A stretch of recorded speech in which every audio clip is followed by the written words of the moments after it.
자, 시작해 보겠습니다. 자, 우리 이제 정책 결정론으로 한번 같이 들어가 보도록 하시죠. 정책 결정이다라고 하면은 여기서는 이제 정책 결정의 과정을 좀 잘 봐야 되고, 그 다음에 정책 결정의 모형도 좀 잘 봐야 되겠죠, 그죠? 예, 정책 결정 모형. 합리주의를 바탕에 두고 정책 결정 모형들이 쭉 이 정리가 되어 있었고요, 그죠? 그리고 그것을 집단적인 의사결정으로까지 끌고 나가는 모형도 있었습니다. 이제 그런 것까지를 요 챕터에서는 보셔야 될 텐데, 그 중에서도 먼저 정책 분석에 대한 얘기가 나와 있어요. 자, 이제 정책 결정이다 그러면, 정책 결정은 여러 정책 대안들 중에서 한 가지를 선택하는 과정이잖아요. 정책 결정. 자, 그래서 정책 결정에서는 일단은 문제를 좀 인식을 좀 정확하게 해줘야 되고요. 그죠? 이제 문제를 파악을 해야 되고, 그 다음에 이것과 관련해 가지고서 이제 정책 목표를 설정을 정확하게 해 주어야 합니다. 그죠? 목표가 무엇이냐? 방향성이에요, 방향성. 왜 해야 되지? 뭘 위해서 하는 거지? 를 떠올려 놔야 그래야지 이제 좋은 정책을 선택할 수 있는 거니까, 이제 목표를 설정을 하고, 그 다음에 이제 대안들을 이제 탐색을 해야 되는 거죠. 그죠? 예. 대안을 탐색하고 조사하고, 그 다음에 이제 분석하고 하는 과정이 있어야 됩니다. 그죠? 그리고 이것에 대해서 이제 비교, 평가, 결과 예측을 하고요. 결과 예측을 해보고, 그리고 비교하고 평가해야 되겠죠. 그죠? 비교, 평가하고, 그 다음에 이제 정책 결정, 즉 이제 정책에 대한 선택을 하는 것이다. 이 과정 아니겠습니까? 그죠? 이 과정인데, 특히 이런 과정들 안에서도 정책을 이제 대안을 탐색하고 조사 분석하는데, 요 분석 안에 결과 예측이 들어가는 거죠, 사실은. 그래서 이제 결과를 예측하고 비교, 평가하는 요 과정에서 특히 여기 있잖아요. 이렇게 요 과정이 정책 분석, 정책 대안에 대한 분석 과정이다. 이렇게 이제 볼 수가 있는 것이겠죠. 그죠? 네, 그리고 이제 비교 평가도 하고 이렇게 하기에 앞서서 우리가 이제 결과 예측할 때에는 정책 대안을 분석하고 미래 예측이죠. 결과 예측이니까 미래 예측도 같이 곁들여져야 된다. 그래서 요 두 가지 측면을 함께 공부했던 거고요. 그리고 이제 우리가 정책 대안에 대한 분석이다. 뭐 줄여서 정책 분석이라고 얘기를 하는데, 정책 분석을 할 때에는 일단은 계량적인 부분들을 빼놓을 수가 없어요. 그죠? 계량적인 부분들을 빼놓을 수가 없는데, 그 계량적인 부분들을 일컬어서 체제 분석이라고 했어요. 이게 이제 20세기에 초반에 들어서서 과학적 분석 기법들이 발달할 때 이런 게 자리 잡은 거거든요. 체제 분석이라든가 관리과학이라는 표현을 써요. 관리과학. 제가 근데 이렇게 벤 다이어그램 만들어 드리는 이유가, 요게 관리과학은 좀 단기적이고요. 그리고 뭐 전술적이다 이런 표현도 써요. 그래가지고 당장에 어떤 그 X 변수를 투입했을 때 Y 값이 어떻게 나올까, 이것을 계량적으로 딱 분석하는 게, 단기적인 결과를 분석하는 게 관리과학이고, 요걸 가지고 조금은 긴 텀으로 해서 전략적인 차원에서 이제 양적 연구가 여기도 여전히 중심이긴 하지만 질적인 기법도 덜어 사용하면서, 그러면서 조금 더 체계적으로 분석하는 게 체제 분석입니다. 그런데 그럼에도 불구하고 얘네들은 한 덩어리로 우리가 묶어서 볼 수 있는 이유가, 이렇게 할까요? 한 덩어리로 묶어서 볼 수 있는 이유가, 얘네들은 아무래도 이제 양적인 분석에 초점이 맞춰져 있다. 이렇게 봐야 돼요. 양적 분석에 초점이 맞춰져 있고, 이게 이제 과학적인 연구가 되는 거죠. 계량적이고 양적 연구고, 요게 이제 인과관계를 확인하는 과정이에요. 그죠? 근데 저것만으로는 정책을 결정하기는 조금 어설픕니다. 왜냐하면 정책이라고 하는 게 아까 우리 봤다시피 어떤 목표가 있어요. 목표가 있고 방향성이 있기 때문에 그냥 단순한 계량적인 결과만 가지고 정책을 펼치기는 좀 어렵고요. 우리의 방향성에 맞는 거라면 다소간 지금 예측해 봤을 땐 좀 비능률이 있다 손 치더라도 그걸 선택하게 돼 있는 거 아니겠어요? 그죠? 그걸 선택하는데, 이제 그럴 때 이제 자칫 이제 논쟁이 되는 게 능률성이 떨어지기 때문에 그 포퓰리즘적인 거 아니냐, 이런 지적을 막 하기도 하는 거죠, 이제. 근데 진짜 포퓰리즘적인 정책도 있고, 아닌 것도 있거든요? 구분하기는 어려워요. 구분하기는 어려운데, 이게 보는 사람 관점에 따라 조금 상대적일 수 있어서 그래서 어렵다고 하는 건데, 일단은 어떤 방향성에 이 맥락에 놓여 있으면은 포퓰리즘적이다라고 말하기는 좀 어려울 수 있고, 그게 이제 정당한 복지 정책 같은 게 될 수 있는 거고, 근데 저게 그냥 무턱대고 인기에 영합하기 위한 것이다라고 하는 게 확실하다면 포퓰리즘이라고 하는 거거든요. 그죠? 네. 그런 거예요. 금전적으로 놓고 봤을 때 포퓰리즘이 금전적인 것만 갖고 말하는 것은 아니기는 한데, 그런데 이제 금전적으로 봤을 때 그렇죠. 복지와 포퓰리즘의 차이가 백지장 한 장 차이일 수도 있지. 그래서 여기 정책 분석에서 그 얘기를 하는 이유가, 정책 분석을 할 때에는 어때요? 이런 이제 양적인 분석뿐만 아니라 질적인 측면도 고려를 해야 돼요. 정책 분석을 할 때는 이제 행정의 이념 같은 거 있잖아요. 우리가 앞서서 봤었던 행정 이념이나 그다음에 이제 가치 같은 게 반영이 돼야 됩니다. 그죠? 예, 가치 지향성 이런 게 있어요. 요 맥락이 같이 곁들여져야, 그래야 정책 분석이 완성됐다라고 하는 거죠.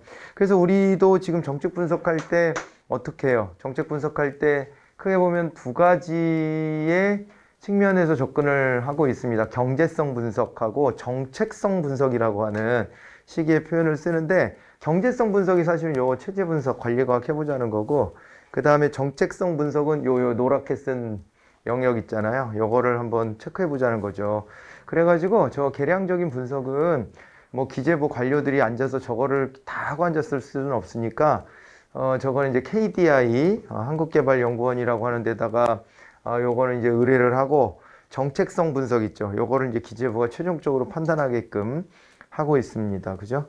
예전에는 그 구분도 좀 모호했는데, 문재인 정부 들어와서 논란이 지금까지 계속 되어 왔었거든요. 정책이 채택되거나 기각됐을 때 이것이 누가 기각했냐, 누가 채택한 거냐, 이 부분을 가지고 서로 떠넘기기를 했단 말이에요. 왜냐면 정치적인 책임의 부담이 따라오니까.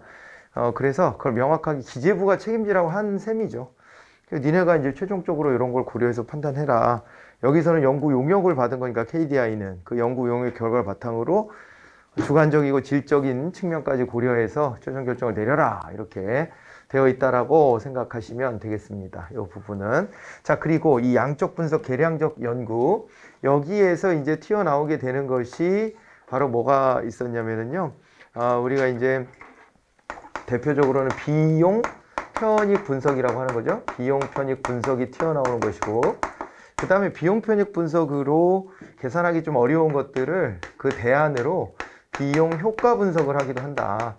그러니까 이게 민간 기업은 비용 효과 분석 이런 거 할 필요 없어요. 그냥 비용 편익 분석하면 그만이거든요. 비용하고 편익이라, 뭐 기업에서 편익은 돈 얼마나 벌었어? 뭐 이런 얘기니까 간단합니다. 그런데 공적 영역은 돈 얼마나 벌었어? 이런 걸로 평가받기 어려운 부분들도 많아요. 그냥 일방적으로 돈을 쏟아붓는 경우도 많이 있지 않습니까? 그러니까 이제 국민들의 삶의 질을 개선하기 위해서는 이제 돈으로 환산할 수 없는 편익. 그러니까 원래 편익은 돈으로 환산된다는 게 요 용어적인 측면이거든요. 그래서 편익이란 말을 쓰기가 좀 어려운, 다른 뭔가 주관적인 측정이 필요하다 그러면은, 그럴 때는 슬쩍 이제 효과 분석이라고 말을 바꿔주는 거예요. 예, 그래가지고 이제 목표가 달성됐어? 그 돈은 원래 그냥 이거 돈 벌려고 하는 게 아니라 돈을 쓰려고 하는 일인데 돈 잘 썼어? 요거를 이제 따져보는 거죠. 이 비용 효과 분석이라는 것이 같이 있고, 요거는 둘을 이렇게 뒤집어서 많이 물어보죠. 그러니까 이게 효과가 바로 이제 목표의 달성도잖아요. 효과성이라고 하는 게. 그런데 이제 뭐 목표의 달성도는 비용 편익 분석으로 따져볼 수 있다, 이런 식으로 이제 문제가 출제가 많이 돼요. 근데 이제 그거는 거꾸로 되어 있는 부분이니까 잘 걸러내시면 됩니다. 그리고 이제 뭐 비용 편익 분석 안에서 우리가 이제 봤던 것이 크게 세 가지 아니겠어요? 그죠? 네. 한 가지가, 첫 번째가 이제 비용 편익 분석에서 볼 수 있는 게 바로 이제 우리 NPV라고 하는 거였죠? NPV. 순현재 가치법이라고 하는 거 하고, 그 다음에 편익 비용 편익 분석, 편익 비용 이렇게 비용 편익 분석에서 편익 비용 비율 해가지고 BC 레이셔 이렇게 따졌던 거 하고, 내부 수익률법에서 IRR, 이거 IRR이라는 표현보다는 내부 수익률이라고 많이 합니다, 그냥. 자, 그래서 이제 이런 세 가지를 가지고 우리가 이제 보는 건데, 여기 MPV하고 BCR 같은 경우에는 여기에는 어땠어요? 자, 여기에는 있잖아요. 자, 보세요. 이 차이 이렇게 봅시다. 비용하고 편익은 전부 다 뭐가 되는 거예요? 화폐 단위로 환산이 되는 거예요. 그죠? 화폐 단위로 환산이 되는데, 그런데 이제 효과라고 하는 것은 화폐 단위 환산이 안 될 때잖아요. 얘는 화폐 단위로 환산이, 이 편익을 화폐 단위로 못 봐서, 그래서 요거는 이제 목표에 대한 달성도 정도로 해가지고 이렇게 해서 대안적으로 이제 보는 것인 것처럼, 이쪽도 그렇죠. MPV하고 BC 레이셔는 비용 편익 분석 안에서도 이것은 이제 정확한 할인율에 대한 계산이 가능한 경우에요. 그죠? 할인율에 대한 산정이 가능한 경우에 이 두 가지 방식을 씁니다. 근데 두 가지 방식 중에 뭘 선택하는 게 더 맞냐?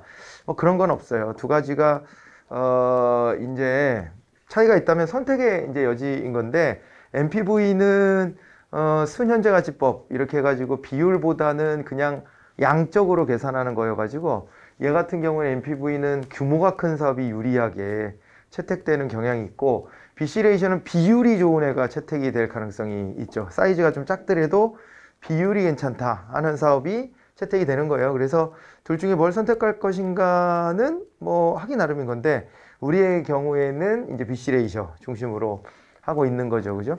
자, 그리고 이제 얘네들은 그래도 할인율이 이제 산정이 가능한 경우에 쓰는 방법, 더 객관적인 방법들이죠. 그런데 그게 또 안 될 때가 있어요. 정확한 할인율을 모르는 경우가 있습니다. 그러니까 왜냐하면 할인율이라는 게 미래에 발생할 수 있는 편익을 거꾸로 되돌려서 할인율을 적용하는 거니까, 그러니까는 이제 정확한 할인율을 모르는 경우도 분명히 있겠죠. 그럴 때는 IRR, 내부 수익률법을 통해서 어림짐작을 하는 거죠. 어림짐작. 그래갖고 할인을 적용해 보는데, 편익의 할인의 정도 하고, 그 다음에 또 이제 비용의 할인의 정도, 이런 것들을 가지고서 계산했을 때, 남을 수 있겠는데? 하면은 그냥 하는 거고, 정확하진 않지만, 그죠? 아니면은 안 하는 거고, 이렇게 하는 게 IRR입니다. 이런 거를 다시 한번 좀 떠올려 보셔야 돼요. 자, 그리고 이제 미래 예측, 미래 예측, 요 부분을 또 이제 보자면, 미래 예측과 관련해서는 여기서 이제 미래 예측할 때 양적 기법이 있어요. 그죠? 여기 이제 과학자들이 하는 일이죠. 과학자들이 하는 일이고 사회과학자들이 하는 일인데, 여기에는 이제 투사와 그 다음에 예견이 있었습니다. 투사와 예견이 있고, 그 다음에 이제 질적 기법이 있어요. 질적 기법이 있는데, 이것은 이제 추측이라고 하는 것이었습니다. 그죠? 양적 기법, 그리고 질적 기법 이렇게 나눈 다음에, 양적 기법은 또다시 두 가지로 투사와 예견으로 나눠서 보시면 돼요. 투사다 그랬을 때에는 여기에서는 이제 추세법 같은 걸 떠올려 보시면 됩니다. 지금까지의 경향을 가지고 대입을 해본다 이렇게 하는 거였죠.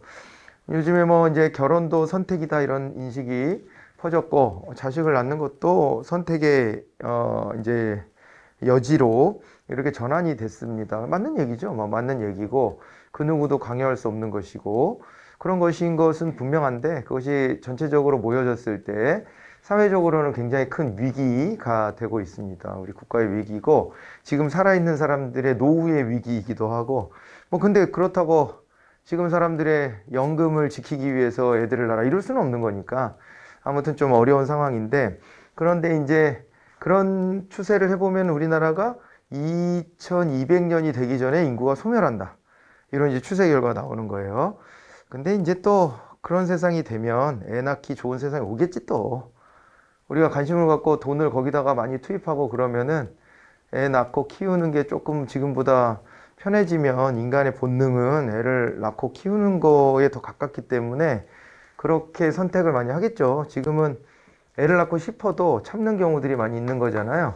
그리고 이제 예견 같은 경우에는 이게 뭐였냐면은, 요거는 이제 우리가 X를 집어넣어서 Y, 인과 관계 분석을 하는 거예요. 여기는 인과 분석을 하는 겁니다. 인과 분석, 상관 분석 같은 것들을 하는 것이죠. 그죠? 예, 그렇게 하는 것이고, 그 다음에 추측이다 그랬을 때 여기에 이제 기법들이 너무 모호하지 않냐 이렇게 비판받아 왔던 건데, 여러분들이 많이 들어봤을 미국의 공군 그 연구소, 랜드 연구소라는 데가 기여를 많이 했죠. 랜드 연구소가 이런 것도 비용 효과 분석도 만들어냈고, 그 다음에 이쪽으로 오면은 여기서 이제 델파이 예, 이런 걸 만들어냈죠. 전문가들을 모아놓고 전문가들의 의식 속에서 합의를 도출해내는 거예요. 그죠? 델파이 기법 같은 게 있고, 그리고 이게 응용돼서 정책 델파이 기법도 있었고, 그 다음에 나중에 80년대 와서는 또 이제 우리가 이제 또 이 브레인스토밍 이런 것들도 이제 만들어집니다. 그죠? 예, 브레인스토밍 같은 거 이런 것들도 한번 같이 보는 거죠. 시험에서 자주 다뤄집니다. 브레인스토밍까지. 그러니까 오히려 추세 인과분석 이런 거보다도 이 질적 기법이 또 많이 다뤄지는데, 뭐 질적 기법 그럼 어렵게 생각할 거 없고요. 저것은 금쪽 같은 내 새끼 같은 거 있잖아요. 그런 게 질적 분석이에요. 전문가 앉혀놓고 그걸 예능화해서 그런 건데, 전문가 앉혀놓고 그 사례 케이스를 쭉 들여다본 다음에 뒤에 가서 전문가가 판단을 내리는 거예요. 그래서 이거는 금쪽 같은 내 새끼 그런 거 보다 보면은 우리도 대충 애가 왜 저러는지 대충 감이 올 때가 있거든요. 그런데 내가 말하면은 사람들이 안 믿어요, 그냥. 그죠? 왜냐면은 요거는 진짜 권위가 좀 필요해요. 이런 판단은 누구나 할 수 있거든요, 사실은. 그런데 판단의 방향이 막 어디로 튈지 모르는 상황이기 때문에 전문성을 인정받은 사람이 말하면은 권위가 생기는 거고, 안 그런 권위가 없는 겁니다. 그냥 이거는. 예, 그렇게 해서 전문가들이 케이스를 보고 귀납적으로 결론을 내리는 방식이에요. 그렇게 보시고, 양적 기법은 그런데 좀 전문성 여부를 떠나서 설계만 잘 돼 있다면 신뢰를 줄 수가 있죠. 누가 했던 간에. 왜냐하면 이것은 연역적으로 미리 가설을 세운 다음에 그 가설이 부합하는지를 여기서 테스트 해보는 거거든요. 그죠? 예, 그렇게 해가지고, 야, 부합하더라. 이렇게 되면은, 그거는 뭐 믿어줄 수 있는 거예요. 설계만 잘 됐다면. 예, 그래서 요거 양적 기법은 연역적인 연구 방법이고, 질적 기법은 귀납적 연구 방법으로. 근데 여기는 전문가의 손길이 필요한데, 이 전문가들이 하는 겁니다. 브레인스토밍은 그 전문가들이 모여서 질적 판단을 해야 된다는 것에서 어떻게 된 거냐면은 조금 그 수위를 좀 낮춘 거 정도라고 보시면 되는 겁니다. 수위를 조금 낮췄다. 저게 이제 오스본이라고 있잖아요. 그죠? 오스본이라는 학자. 그 학자가 이제 고안을 했는데, 그래도 요 영역에 조금 뭐 잘 아는 사람 정도면 괜찮지 않을까? 이 영역에서 몇십 년 밥 좀 먹었다 하는 사람이면 괜찮다. 그 꼭 박사라든가 어디 교수라든가 이런 사람 아니어도 괜찮아. 이런 정도로 좀 수위를 낮춘 게 브레인스토밍이라고 생각을 하시면 됩니다. 이렇게 한 판 정리를 해놓고 들어가면은, 네, 여기 이제 문제들이 쓱쓱쓱쓱 풀리지 않을까 보여집니다. 네, 가볼까요? 자, 가보겠습니다. 정책 분석에 있어서 문제 구조화 이렇게 얘기를 했어요.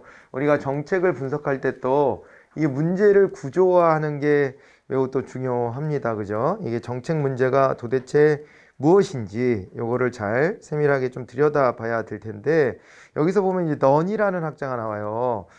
정책 문제를 구조화해 볼 때 구조화가 잘 살아나는 이 사안도 있고, 구조화가 좀 어려운 사안도 있고 그럴 거 아니에요. 그죠? 구조화하기가 용이하다는 것은 그만큼 좀 명확하다? 뭐 이렇게 볼 수 있는 거죠. 그죠? 예, 그냥 뭐 이게, 뭐라 그럴까? 딱 누가 보더라도 이 문제는 원인과 결과 뭐 이런 것들이 체계적일 수 있는 거, 그런 게 있을 수 있고, 그게 막 엉켜 있는 경우도 있고 그럴 겁니다. 그래서 그걸 갖다가 구조화가 잘 된 문제와 어느 정도 구조화된 문제와 구조화가 잘 안 된 문제로 분류했다. 아니 뭐 학자라면은 이 정도는 당연히 구분할 수 있어야 될 것 같은데, 그거를 또 이렇게 자기 이름을 걸고 맨 처음에 이렇게 선언을 해가지고 또 이름을 남긴 학자네요. 그죠? 예, 뭐 당연한 얘기 같잖아요. 당연하지. 당연한 건데 자기가 먼저 이렇게 딱 정리를 한 거죠. 네, 그렇게 한 게 맞습니다. 던 같은 경우에. 자, 그리고 구조화가 잘 된 문제의 해결을 위해서는 분석가는 전통적인 방법을 사용하기도 한다. 이 전통적인 방법이라고 하는 것은 이를테면은 과거에 과학적으로 만들어낸 기법들 있잖아요. 그걸 전통적 방법이라고 봐야 되겠죠. 행정학은요, 역사가 깊어요, 짧아요? 짧잖아요. 뭐 아무리 길게 봐도 한 130년 뭐 이렇게 본 거 아닙니까? 그러니까 이게 역사가 짧은 학문이니까 전통적이다라는 말이 나왔다 그래서 너무 옛날로 가실 필요는 없어요. 그러니까 뭐 20세기 초반에 정립된 사회과학적인 기법을 사용한다 뭐 이런 의미로 받아들일 수가 있죠. 구조화가 잘 돼 있으면은 체계화가 돼 있으니까 그거에다가 양적 기법들을 싹 집어넣으면 되는 거거든요. 자, 그리고 문제 구조와는 상호 관련된 네 가지 단계인 문제 감지, 문제를 감지하고 문제 구조할 때 문제를 인식하는 거예요. 아, 이게 뭐지? 아, 그리고 문제를 정의해. 아, 이건 이런 문제구나. 그리고 문제를 추상화한다. 이거 말이 안 되잖아요. 문제를 추상화하면 구조화가 보이나? 구체화해야지. 왜 추상화를 해요? 그죠? 요거 살짝 장난쳐놨어요. 예, 장난쳐놔서 문제 주제가 좀 어렵거든요. 주제가 어렵습니다. 자주 봤던 주제는 아니에요. 이 문제 주제가. 그런데 답을 찾을 때 정신줄만 놓지 않으면 찾아지는 거예요. 문제를 추상한다는 게 말이 안 되잖아요. 추상적인 문제를 구체화하는 게 문제 구조화겠지, 당연히. 맥락을 파악해야 되는 건데 어떻게 추상화를 통해서 그걸 파악하겠습니까? 그래서 문제의 추상화가 틀렸고요. 문제의 탐색 이런 건 다 괜찮습니다. 근데 문제의 추상화가 여기에 이제 틀린 대목이에요. 그래서 3번을 답으로 찾아가시면 됩니다. 문제 구조화의 방법 이렇게 했을 때는 요건 7급 시험 문제라든가 이렇게 조금 이제 난도를 올리는 시험에서는 출제 가능하니까 그것도 참고해 보세요. 거기서 보면 경계 분석, 분류 분석, 가정 분석 이런 게 나왔는데 뭐 유추 분석 같은 거 있잖아요. 그런 것들까지 포함해서 이야기들을 하죠. 경계 분석은요, 이 문제가 무엇인지 정확하게 보기 위해서 경계를 그어주는 거예요. 경계를 그어줍니다. 경계를 긋다 보면은 약간 애매한 경우도 있긴 하지만 대체로는 좀 우리가 좀 머릿속에 그릴 때 좀 선명이잖아요. 이를테면 우리가 성별 분류하는 것도 일종의 경계를 그어주는 거잖아요. 야, 이런 특성을 가졌으면 남자, 이런 특성을 가졌으면 여자 이렇게 그어줘요. 물론 케이스에 따라서는 야, 이거 희한하다. 약간 좀 중간적이다. 이런 경우가 있겠죠. 당연히 있지만은 그래도 이렇게 어떤 기준선을 가지고 다 갈라주는 거 이런 거를 통해 가지고 머릿속에서 좀 이쪽의 특성 저쪽의 특성 이런 것들을 좀 이제 만들어내잖아요. 그렇게 하는 게 경계 분석이에요.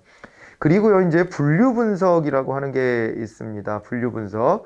분류 분석이다 그랬을 때에는 우리가 종 나누는 거 있잖아요. 종. 생물학적으로 종 나누는 거, 이런 거 같은 거 하는 게 분류 분석이에요. 예, 그런 식으로 어떤 이제 경계는 이제 양당 간에 이렇게 딱 선을 그어주는 거라면 분류 분석은 종류별로 이렇게 쭉쭉 나눠 놓을 수 있는 것이 분류 분석이 있고, 가정 분석은 만약의 경우를 상정해서 만약의 경우를 집어넣어서 그 결과 예측해보고 그걸 가지고 문제를 뚜렷하게 하는 방식이고요. 여기는 안 나와 있지만 유추 분석 같은 거다 그랬을 때에는 여러 가지 정황을 가지고 이제 그걸 이끌어내는 겁니다. 이런 식으로 해가지고 문제를 구조화해 보는 거예요. 예, 근데 그렇게 했을 때 그게 야, 딱딱딱 구분됐어. 이렇게 하면은 이제 구조화가 잘 된 문제. 근데 야, 이거 애매모호하다. 이러면 이제 구조화가 잘 안 된 문제. 이렇게 된다는 거지 뭐. 예, 그렇게 해서 나눠서 보시면 되겠습니다. 84번 갑니다. 비용 편익 분석. 이게 자주 나오는 주제겠죠, 이제. 분야가 다른 정책이나 프로그램을 비교할 수가 있는 겁니다. 왜냐면은 이 분야, 영역이 다른 대안이야. 이 대안을 탐색하는데 합리 모형에 근거해서 보면 이 대안 탐색은 어때야 되냐면요. 그냥, 가정할 수 있는, 그러니까 우리가 생각해낼 수 있는 모든 대안을 전부 다 여기다가 탐색을 해야 되는 거예요. 원론적으로 보자면. 근데 그게 돼? 안 돼! 이게 이제 사이먼이 나중에 제한된 합리성 이런 걸로 이제 밝혀내고 그걸로 노벨상도 받고 그랬던 거거든요. 그랬던 거고, 이제 원론적으로는 야, 모든 대안을 다 여기다 집어넣어놔 봐. 이렇게 하는 거예요. 모든 대안을 다 탐색해 봐. 근데 모든 대안을 탐색했는데 그 종류가 다 다른데 이거 어떻게 뭐가 더 좋은 정책인지 나중에 가서 우리가 비교 평가도 해봐야 되는데 이거 어떻게 해야 되냐 도대체가. 그럴 때 딱 요거를 했으면 되는 거죠. 이렇게 계량적 연구, 거기서 이제 비용 편익 분석, 요거를 해놓으면 비용도 화폐 단위, 편익도 화폐 단위 이러니까 종류가 다르더라도 화폐 단위로 비교가 되는 거예요. 다 돈으로 환산하는 거죠. 그래서 제가 막 그랬잖아요. 여자친구랑 헤어지는데, 여자친구의 가치를 화폐 단위로 환산할 수 있느냐. 여자친구랑 계속 만날까 헤어질까 고민하는데, 여자친구하고의 사랑은 얼마나치냐.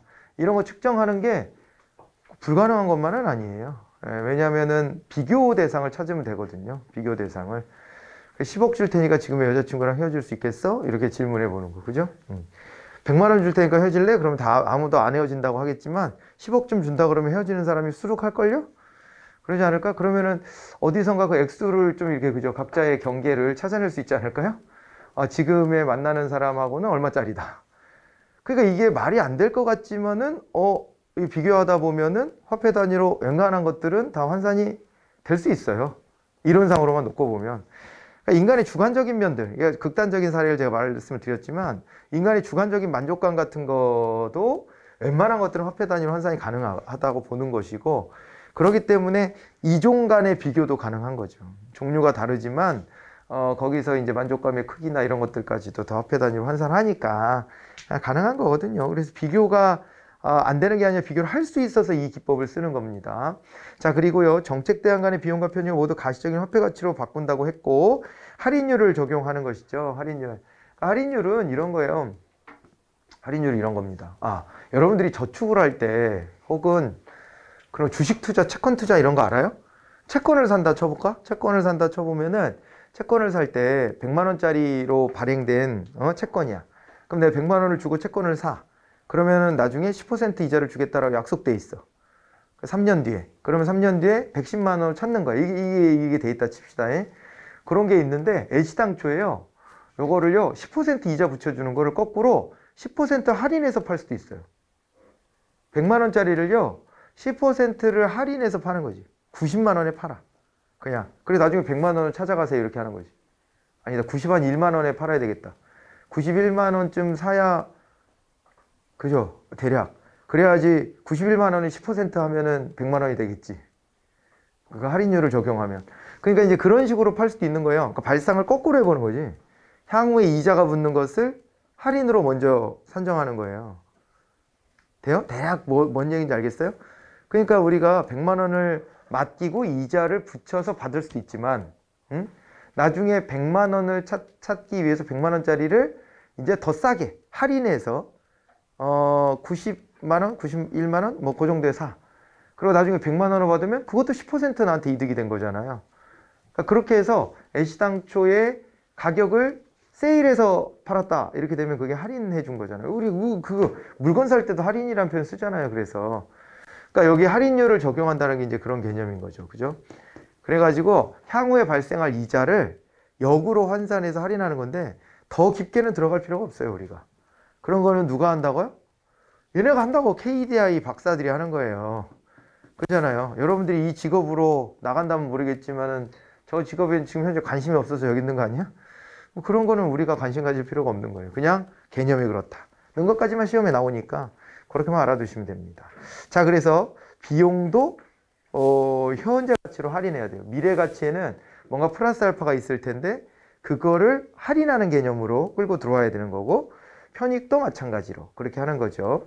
편익의 현재 가치가 비용의 현재 가치를 초과하면 순현재 가치는 0보다 크다 이렇게 되겠죠. 그죠? 편익의 현재 가치 빼기 그리고 비용의 현재 가치 이렇게 하는 것이기 때문에 0보다 크면은 채택 가능하다. 그렇게 보는 거 아니겠습니까? 자, 답은 1번이었고 85번으로 갑니다. 공공사업의 경제성 분석이라고 그랬어요. 그죠? 경제성 분석. 아까 뭐가 있다 그랬냐면 경제성 분석도 있고 그리고 이제 정책성 분석도 있다. 그렇게 얘기를 했단 말이에요. 자, 그랬을 때 할인율이 높을 때에는 편익이 장기간에 실현되는 장기 투자 사업보다 단기간에 실현되는 단기 투자 사업이 유리하다. 이렇게 됐는데 할인율 계산할 때 우리가 이거 어떻게 했었냐면 여기서 이제 할인율이라는 표현을 썼는데 할인율을 계산할 때 우리가 이랬죠. 그러니까 퓨처 밸류에다가 곱하기 어떻게 하냐면 1 플러스 R에 N승 분의 1 이렇게 계산하면 이것이 현재 가치가 된다. 이렇게 얘기를 했었단 말이에요. 그래서 여기서 이제 퓨처 밸류, 요건 프레젠트 밸류 그렇게 쓰는 거고, R이 할인율이었어요. R이. 그리고 N은 기간이었습니다. 그래서 이게 보면 이게 다 분모에 들어가 있기 때문에 미래 가치를 갉아먹는 것들이에요. 그죠? 미래 가치를 갉아먹는다. R이 높아도 미래 가치가 현재 가치로 바뀔 때 툭 떨어지게 돼 있고, N이 높아도 툭 떨어지게 돼 있잖아. 그러니까 뭐 이게 기간이 길다면 할인율이라도 낮아야 어떻게 좀 부벼볼 수 있지. 둘 다 높아져 버리면은 그거는 이 현재 가치가 이게 남는 게 없어. 그렇게 봐야 됩니다. 그래서 여기 할인율이 높으면 단기간에 실현되는 단기 투자 사업이 유리한 거예요. R이 높으니까 N이라도 좀 작아야지. 그죠? 그렇게 보시면 되고, 기억은 맞네요. 그 다음에 직접적이고 유형적인 비용과 편익은 반영하고 간접적이고 무형적인 비용과 편익은 포함하지 않는다 했는데, 그러면 제대로 된 분석이 아니지. 간접적으로 파급될 것까지 봐야 돼요. 우리가 그런 얘기 있었죠. 결과를 예측하고 효과를 분석하고 이렇게 하려고 할 때, 그때 뭐가 있었냐면은요. 그 역효과라는 것도 우리가 봐야 된다 그랬고요. 부수효과라는 것도 봐야 된다 그랬었어요. 그죠? 기억나세요? 그러니까 우리가 어떤 정책을 실시했을 때 목표 달성을 하려고 궁극에는, 그런데 거기에서 우리가 원했던 정효과가 있을 수 있잖아요. 근데 보통 보면 그 효과만 가지고 막 부풀리거나 하는 경우도 있는데, 그러면 안 되고 무효과의 가능성이 있어요. 놀라운 결과를 제가 말씀드리지 않았어요? 정책의 상당 부분이 무효과예요. 내버려 뒀어도 그렇게 될 것을. 조직을 만들어 놓으면 조직도 지가 살아남아야 되니까 자꾸 뭔가를 해. 그러면서 우리 때문에 이런 결과가 왔어요 하지만은 사실은 지네가 안 했어도 나올 결과들도 많았다. 그런 것도 꽤 많아요. 분석해 보면. 그렇대요. 학자들이 분석한 거 보면 무효과의 경우가 그렇게 많대. 그러니까 그런 거를 들어서 이제 좀 시장주의자들은 관료를 좀 줄여라. 관료 없어도 다 돌아간다. 이렇게 하는 거지. 예. 근데 꼭 필요한 영역도 있거든요. 정책적으로 관료들이 움직여서 제대로 만들어주는 것도 있어요. 이제 그래서 정효과도 따져야 되고, 역효과나 무효과도 따져야 되고, 부수효과에서도 정의 부수효과가 있고 부의 부수효과가 있어요. 생각지도 않은 곁다리들이, 그러니까 파생적 외부 효과지. 그런 게 막 나타나는데 좋은 효과도 있고 나쁜 효과도 있는 거 아니겠습니까? 그런 것들을 다 종합적으로 우리가 검토를 해봐야 되는데, 여기에서 간접적이고 무형적인 비용과 편익이라는 게 바로 부수효과 같은 거에 관련이 있을 수 있는 거죠. 그죠? 부효과. 그런 것들이에요. 이 정책을 통해서 파급되는 또 다른 영향력. 원래 목표하진 않았지만 이런 결과도 나오더라. 뭐 이런 거. 그런 거를 좀 보시면 되겠고, 수년제 가치 NPV는 비용의 총현재 가치에서 편익의 총현재 가치를 뺀 것이다. 이렇게 되어 있는데, 요거는 이제 거꾸로 돼 있는 거죠. 이것도 편익에서 비용을 빼야지 비용에서 편익을 뺀다 그래서 틀린 얘기고, 내부 수익률은 할인율을 잘 알지 못할 때 그때 하는 거죠. 사업평가가 가능하도록 하는 분석 기법인 게 맞습니다. 기업과 리을을 답으로 이렇게 찾아가시면 됩니다. 그 다음에 비용 편익 분석에 대한 설명이 옳지 않은 게 뭐냐 그랬습니다. 금전적 가치로 평가하는 것이고요. 효과성을 측정한다 그랬는데, 이거는 비용 효과 분석에서 하는 것이잖아요. 기본적으로. 그죠? 그리고 그 다음에 어떤 사업이라도 같은 요령으로 비교가 가능하다 이렇게 되어 있는데, 즉 이 말은 이 말인즉슨 이제 이 화폐 단위로 환산해서 한다 그런 얘기를 하는 거겠죠. 유형별로 통일된 평가 기준이 있다 그랬는데 어때요? 유형별로 통일된 평가 기준이 있다. 맞아요? 아니, 비용 편익 분석 과학적인 분석을 하는데 그렇게 안 하겠어? 하겠지? 믿으시면 돼. 그냥 그런 거는. 유형별로 통일된 평가 기준을 가지고 하는 것이다. 그리고 이 얘기가 또 금전, 화폐 단위로 환산해서 평가한다. 그런 얘기로 해석도 될 수 있는 부분이고요. 그렇습니다. 답은 아까 2번입니다. 자, 미래예측 기법으로 가볼게요. 이제 집단의 의사결정 기법 중에 미래예측을 위해서 전문가 집단의 반복적인 설문조사 과정을 통해서 의견 일치를 유도하는 방법이 무엇이냐 이렇게 나타나 있습니다. 그랬는데 요거는 이제 델파이 기법이라고 아까 이제 말씀드렸고요. 나머지 기법들도 시험에서 같이 이렇게 깍두기로 같이 나와요. 그래서 이제 그 깍두기로 나오는 것들까지를 감안한다면 지명반론자 기법이 뭔지, 명목집단 기법이 뭔지 이런 것도 좀 알아두셔야 됩니다. 일단은 지명반론자 기법은 이게 집단사고의 위험 같은 것들을 제니스라는 학자가 얘기한 적이 있었죠. 기억나세요? 우리가 합리적 의사결정을 방해하는 구조적 요인 중에 이제 집단사고의 함정에 빠져 있는 경우가 있어요. 전체가 다 분위기상 어떤 한 방향으로 가고 있는데 내가 볼 땐 그게 아닌 것 같아. 그럴 때 이 조직에서 내가 그걸 거스르고 안 됩니다! 이렇게 말하는 게 엄청난 용기가 필요한 거잖아요. 그러다 보니까 하다 보면은 그게 맞지 하고 이제 가는 거예요. 그렇게 될 가능성이 있거든요. 그렇게 될 가능성이. 선거철 됐으니까 여러분들 보시면은 그렇잖아요. 지금 우리나라 양당에서도 보면은 자기네 정당에서 목소리 큰 사람들이 원하는 후보자를 지금 이제 자기네 당의 후보로 결정해 놓은 셈이거든요. 그래서 중도적 위치에 있는 사람들이 야, 둘 다 싫어. 둘 다 비호감이야. 이런 식의 얘기를 하는 거예요. 왜냐면은 자기네 정당의 정체성은 많이 구현할지 몰라도 중간에 있는 사람이 봤을 때는 좀 이게 좀 과격하다라는 인식이 드는 거거든요. 정책 방향이. 그렇게 되어 있는데 정책 과몰입돼 있다 이런 사람도 있잖아요. 그런 사람들이 보통 뭐냐면 자기네 편 중심으로 사고를 해요. 자기네 편 중심으로 자기네 유리한 식으로 정보를 해석하는 경향이 매우 커요. 예. 그러다 보면은 자기네들이 나중에 가서 어떻게 되냐면 선거에서 지잖아요. 그러면은 부정선거였다. 이런 식의 뇌피셜이 막 작동하는 겁니다. 이게 뭔지 알겠죠? 그러니까 그 무리 안에 들어가 있고 그 무리 안에서 놀다 보면은 그 함정에 쓱 빠지는 거예요. 그런 게 일종의 집단 사고일 수 있어요. 사회 전체적으로 놓고 봤을 때는 되게 위험한 거죠. 자기네들끼리 노는 거. 그래서 제가 그 SNS의 위험성에 대해서 말씀드렸잖아요. SNS는 자꾸 내가 영상을 뭘 하나 봐도 그거를 본 사람이 또 다른 거를 뭘 받느냐를 통계를 내가지고 그거를 또 권유해 주니까 나한테 추천해 주고 그러다 보면 한쪽으로 쏠린 견해만 계속 접하는 거예요. 그러다 보면은 거기에 빠져들어가지고 그죠? 헤어나오질 못해. 그래서 그 안에서도 같은 부류에 있다가도 이건 아닌 것 같은데요? 말하는 사람은 배신자. 이렇게 낙인되지 않아요? 야, 너 저쪽 가서 놀아. 너 여기서 왜 까불어? 이런 식이 돼요. 되게 무서운 폭력성으로 바뀌죠. 집단사고가 그렇게 위험한 겁니다. 근데 한 조직 내에서 기업 같은 데에서도 이런 집단사고, 주류의 문화, 주류의 주장 이런 거 뒤덮어버릴 수가 있거든요. 그런 거를 피하려면 가장 좋은 게 지명반론자 기법이에요. 그래서 어떤 사안이 있을 때 일부러 반을 나눠서 당신네들은 반론만 펼쳐봐. 이렇게 하는 거예요. 아니 저는 찬성 쪽인데 그래도 반론을 해봐. 최대한 찾아내봐. 이렇게 하는 겁니다. 그죠? 그래서 다른 표현으로는 변증법적 토론이라는 표현도 써요. 변증법적 토론. 변증법 알아요? 헤겔이라고 하는 철학자가 고안해낸 거죠. 변증법. 그래서 철학적인 옳고 그름을 따질 때 그럴 때 이제 변증법이라는 방법을 고안을 했는데 정이 있고요. 그러면은 반이 발생하게 돼 있대요. 그러니까 어떤 하나의 주장이 커지면 이거에 대한 반론도 이렇게 생긴다는 거지. 그러다 보면 둘이 막 논쟁하다가 합쳐진 결론이 나온대요. 그게 합이야. 그러면 합이 다시 정이 돼. 그러면 이게 주류가 되면 또 반이 나타난대. 역사를 이런 식으로, 이 사람은 이렇게 봤어요. 역사가 이런 식으로 진보한다고. 그래서 정이 있으면 반이 있고 이게 합쳐져서 또 합이 되고 이런 식으로 변증법이라고 하는 거 이걸로 이제 설명을 했는데 여기 지명반론적 기법도 그런 거잖아요. 일부러 그 틀을 끌고 들어가는 거예요. 정이 있으면 야 반을 일부러 해봐. 그래서 거기서 합을 도출해보자.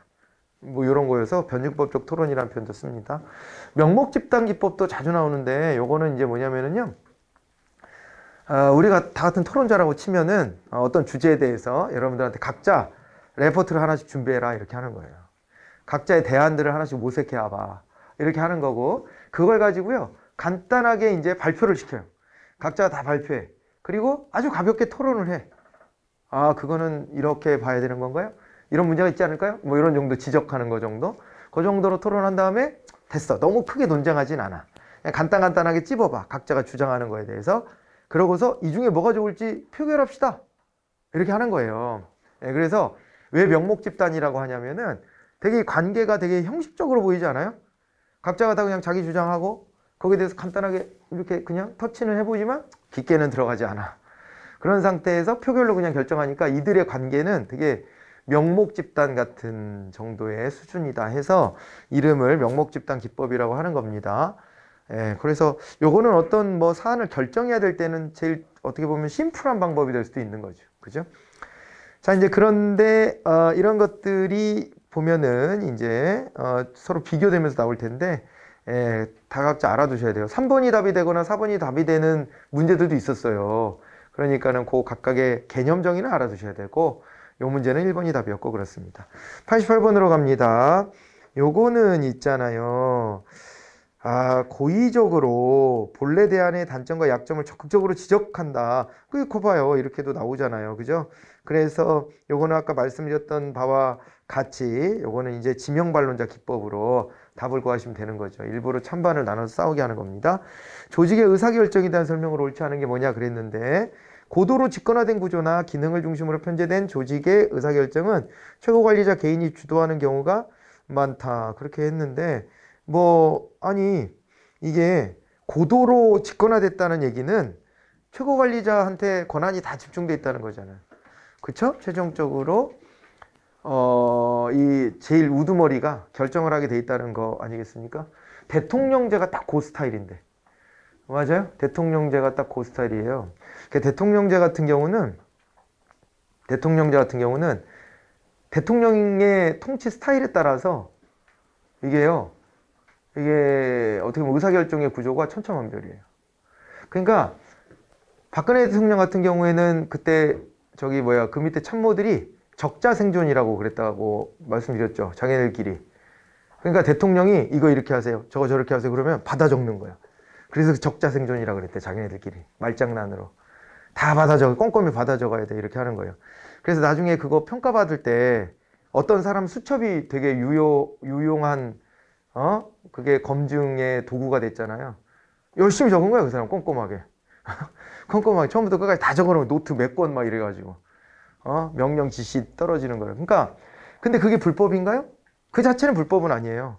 대통령이 결정을 해서 이거 이렇게 하세요. 저거 저렇게 하세요 하는 게 불법이 아니고 대통령제는 그렇게 할 수도 있는 거예요. 그래서 이게 위기의 순간 같은 때는 대통령제가 굉장히 유효합니다. 굉장히 좋아요. 위기의 순간에 딱딱 어떻게 보면은 그 일관된 행동들을 이끌어낼 수 있는데 굉장히 유리한 시스템이지만 이게 한편 보면 되게 권위주의적으로 흘러갈 가능성이 있어요. 민주주의인데 좀 권위적이다 뭐 이런 정도? 아예 그래서 민주주의에서 권위주의로 넘어가는 경우도 많아요. 대통령제 하면서 민주주의 하는 나라 별로 없어요. 대통령제 채택을 중남미 국가들이 많이 했잖아요. 여기 민주주의 제대로 하는 나라 몇 군데 없어요. 민주주의 지수가 높은 나라 우루과이 정도 본 것 같아. 저 통계에서. 없어. 거의. 없고 우리나라가 대통령제 하면서 민주주의 잘하고 있는 케이스 중에 하나예요. 잘 없어요. 거의 독재로 가지. 필리핀 같은 거 예로 많이 들잖아요. 두테르테 뭐 이러면서 그 대통령제에서 그렇게 갈 가능성이 많다니까. 미국은 또 간접선거고 주 중심이니까 대통령이 견제받는 건데 우리나라는 그 국민들이 주요하게 좀 견제하면서 여기까지 왔거든요. 그렇게 됐는데 이게 쉽지 않은 일이에요. 사실은. 그래서 신기해하는 거예요. 우리나라를. 그 유럽의 대부분의 그 민주주의 국가들은 다 의원내각제를 한단 말이에요. 그런 점에서 비춰봤을 때 권위주의로 흐를 가능성이 굉장히 많다. 이렇게 보시면 됩니다. 그죠? 그러니까 대통령 스타일에 따라 가지고 요게 살짝 권위주의적으로 갔다가 다시 민주주의로 왔다가 이렇게 왔다가 갔다 할 수 있는 구조인데 그게 딱 요거예요. 고도로 집권화된 구조.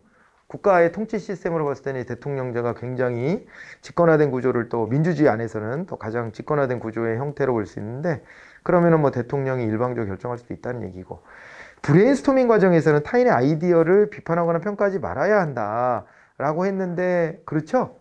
브레인스토밍 할 때에는 이게 고안을 오스본이 할 때 이거 비판하지 마라 그랬어요. 왜냐하면 다다익선으로 많은 아이디어를 다 쏟아내라. 그게 합리모형이라 그랬잖아 아까. 모든 아이디어를 다 나오게 해보는 거지 한번. 예, 그렇게 하려면 비판하지 마 이렇게 했어요. 근데 비판이 아예 없는 건 아니고요. 마지막 단계에 가서 이제 뭔가 추려내야 될 때 그때는 비판할 수밖에 없어요. 근데 이제 초기에 아이디어를 수집할 때는 비판하면 안 돼.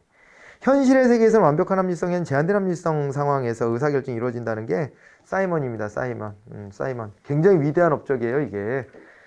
그러니까 지금은 그냥 당연한 얘기 같지만 그 당시에는요. 합리주의적 주장, 합리주의를 해야 돼라는 주장이 굉장히 팽배할 때 그게 과학적인 거야 라고 막 주장하고 막 분위기가 그럴 때 아니요 한 거예요, 이 사람이. 아니요. 내가 해보니까 조직에서는 그게 안 되던데 내가 연구해보니까 안 돼. 제한된 합리성. 이렇게 얘기해서 충격을 줬던 거죠.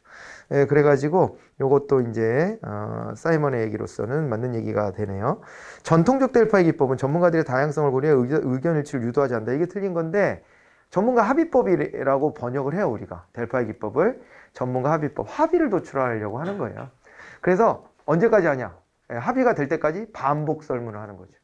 이견의 차이가 있을 때 그런 것들을 계속 조율해 가면서 반복 설문을 하는 것이다 라고 보시면 됩니다. 그리고 끝까지 철저한 익명성 하에서 자기 할 말 다 하게끔 만들어주는 거, 이런 것들 굉장히 중요한 포인트였습니다. 기억하시죠? 네. 그렇게 봐두시고요. 자, 그 다음에 정책 결정의 모형으로 가야 되는데 요거는 이제 다음 시간에 할까요? 요거는 이제 다시 한 판 또 정리를 해보고 들어가야 될 텐데 정책 결정 모형 방금 전에 살짝 언급은 좀 됐습니다. 그죠? 우리가 완벽한 합리성을 전제하고 있는 합리 모형에다가 그러다 현실적으로는 제한된 합리성으로 선택하는 거야 사람들이. 이렇게 보는 이제 그 사이먼의 제한된 합리성이라고 하는 거, 만족 모형이라는 이름으로 우리가 공부했었죠. 그런 거와 더불어 다른 이론들까지 한 판 또 쫙 써놓고 쭉쭉쭉 나가면 됩니다. 여기는 그게 어렵지 않고 되게 흥미로운 요건 주제입니다. 앞쪽이 어렵지, 이게. 이런 거 얘기하는 게 상당히 좀 어려운 대목인데요. 이거 잘 넘기시면 되고, 29번째 테마 다음 시간에 이어가 보도록 할까요? 잘 쉬었다 오세요. 네.